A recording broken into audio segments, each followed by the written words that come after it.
Welcome back to another episode of Tractor Roy. I'm Trent, and today with me I have Brady and Gentry. We're working on this 1950 Ford 8N. So in 1939, Ford came out with the 9N, which is 2 models before this one. So the 9 stands for 1939, and then the N stands for Ford Motor Company's designation that it was a tractor. That's just the letter they picked. So after the 9N, there was a 2N, which was made in 1942. And it had a couple of updates to the 9N, but it was basically the same tractor. And then in 1948, they came out with the 8N. And it was had the most updates of the whole lineup before they started switching into the NAA and then started doing away with letters altogether. The 9N, 2N, and 8N was the first of the Ford branded tractors. So originally there was this company, Ford Tractor Company, that a guy was basically trying to scam consumers or was trying to buy the naming rights or trying to get Ford Motor Company to buy the naming rights, kind of confuse people into it. So how Ford Motor Company got around that was they came out with the Fordson tractor. So previous to 1939, all of Ford's tractors were actually Fordson. And then the guy's, business license ran out. He lost the naming rights to it. So then Ford Motor Company got the Ford name and started with the 9N. So the Ford 9N, which remember was the first of the N series of Ford tractors, was the first production tractor to come out with the Harry Ferguson designed 3-point tractor, or 3-point hitch. Now the 3-point is the same hitch style that is used on most tractors today. It's the most common. Ferguson joined up with Ford to create these things. He designed the hitch and then kind of grouped up with Ford to continue making these. Of the 8N, which was the newest of the N series, about 500,000 were made, so really a pretty popular tractor. In total, with all of the N series tractors, the 9N, 2N, and 8N, there was about 1 million of them made. So really these things are pretty popular, and there's parts you can get everywhere. I mean, my local farm supply store had the carburetor rebuild kit, had the engine tune-up kit, all in stock on the shelf. So it is pretty handy in that respect. So these N series tractors had gray top with a red chassis. I think around 1942 when the 2N came out, because of World War II, they had some that were just all gray. I don't know if that was all of them or just for a select few in that run. Some of them have been repainted blue on the bottom instead of red. A lot of times that's just people wanting to make it feel like they have a newer tractor, or occasionally the dealer repainted these to try and get them to sell so they look like a newer tractor. So rather than going out and buying one of the brand new tractors, you can just have a freshly repainted one that looks a little bit newer. So the Ford 8N was the first of the N-series Fords to feature a 4-speed transmission. The 9N and the 2N only came with 3 speeds, so that was a pretty significant upgrade for the 8N tractors. Also, they had independent rear brakes. So this one's for the right brake, this for the left brake. You can apply both at the same time. This is handy for if you're trying to turn sharp, like at the end of the furrow. You can crank it hard to the right, step on the right brake, it locks this right wheel, and it'll help the tractor pivot in a tighter radius. So it was also the first of the N-series tractors to feature the clutch on the left side on its own, so then you don't end up stomping the brake when you're trying to find the clutch.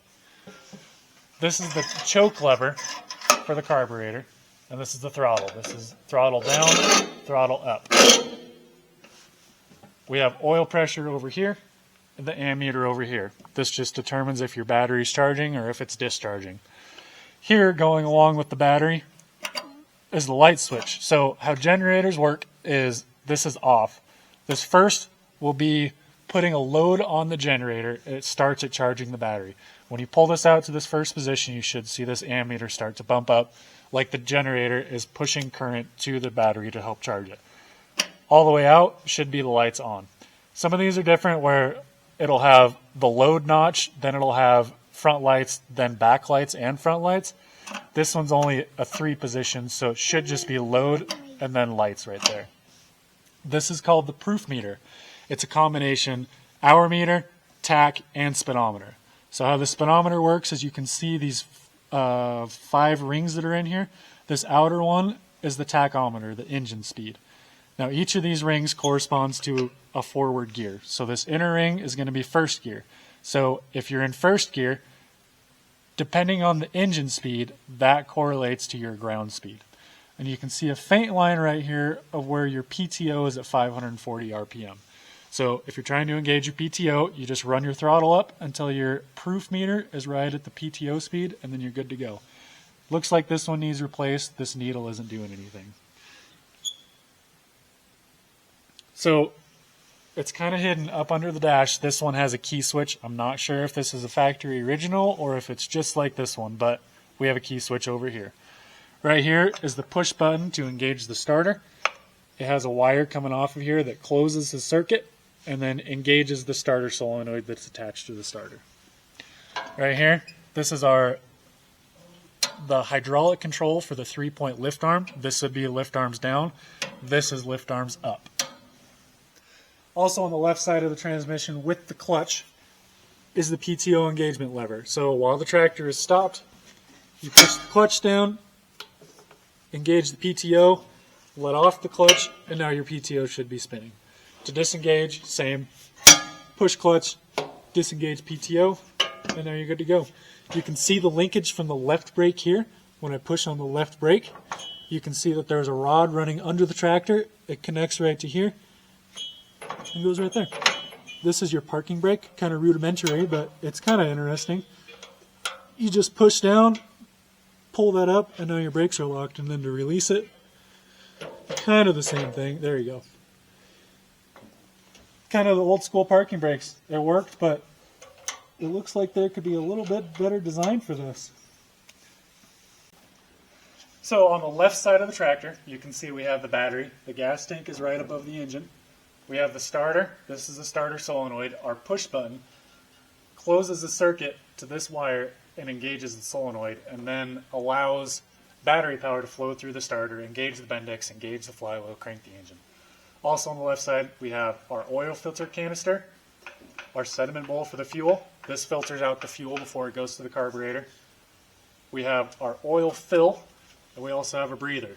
So this is a wire mesh filter that helps get or keep dirt and other debris from getting into the engine crankcase.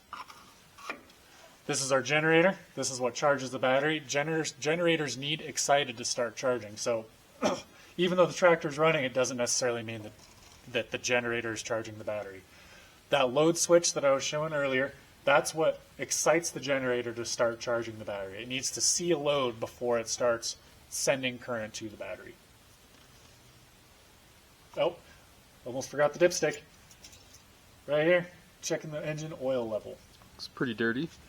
It is, and that's going to be in one of our next episodes, where we change all the fluids. But I got to make sure to change out a couple of the gaskets on this thing before I go through the effort of changing fluids. We got the steering linkage up here. When you go through to grease these, we just have to remember that there's a grease cert here. There's one on the steering knuckle down here.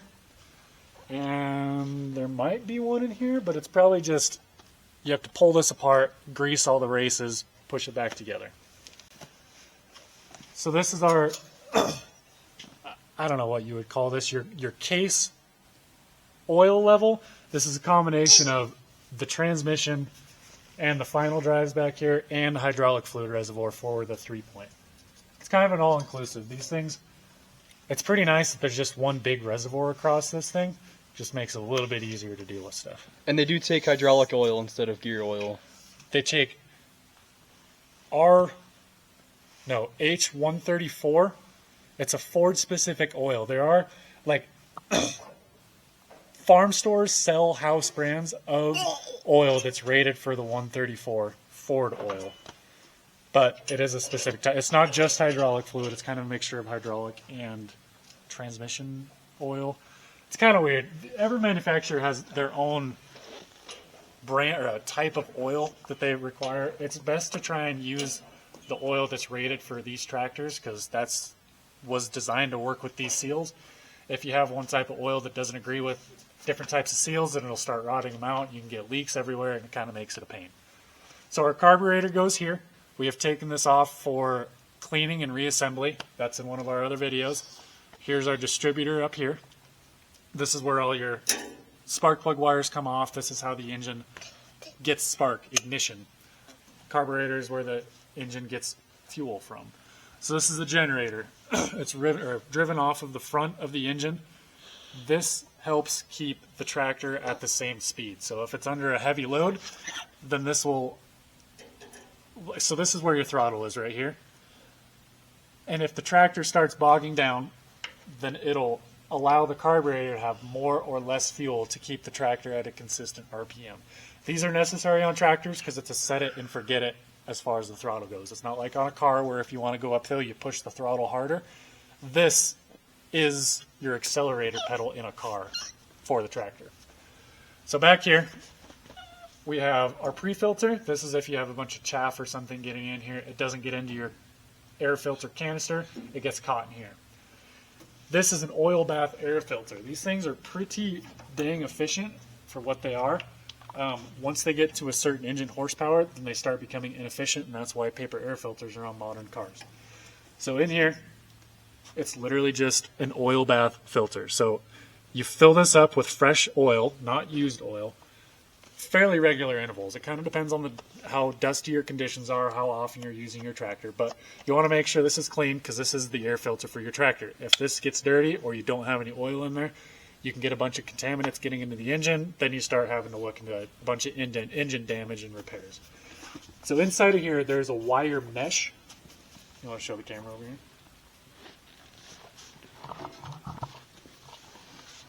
So how this works is it comes in through into this glass pre-filter canister, and then it comes down through the bottom. This is where the air comes. It hits this oil because the oil level is going to be up here. It draws the oil, like the air pulls the oil up into this mesh. Any of those contaminants in the air kind of get stuck to that oil, and then this mesh pulls that oil from the air with the contaminants in it. It's kind of confusing way of explaining it, but that's the best way that I know how to explain it. So the air comes down here, goes into the oil, and then goes up through this wire mesh. And then once it comes up through this wire mesh, comes through this air intake pipe to go into the carburetor, to mix with fuel, to go into the engine. I think that's pretty much it for this side. So we're going to be taking the carburetor off to rebuild it, and then digging into this distributor and replacing some of the ignition components. They want this to be as original as possible, but in good running condition. They want to be able to just kind of hop on it, fire it up, and then go drive it around. They don't want it repainted. They want to just try and keep everything as clean and original looking as possible. So thanks for watching Tractor Roy. This is a brief overview of the history of these N-Series Ford tractors and a little bit of backstory on where this one came from. So thanks for stopping in. We'll see you next time. If you have any other questions, feel free to drop a comment and we'll get back to you as soon as we can. And make sure to like and subscribe so you can keep following along with the progress of this tractor as we go. We don't have huge plans for this tractor, but we definitely have some things that'll be helpful.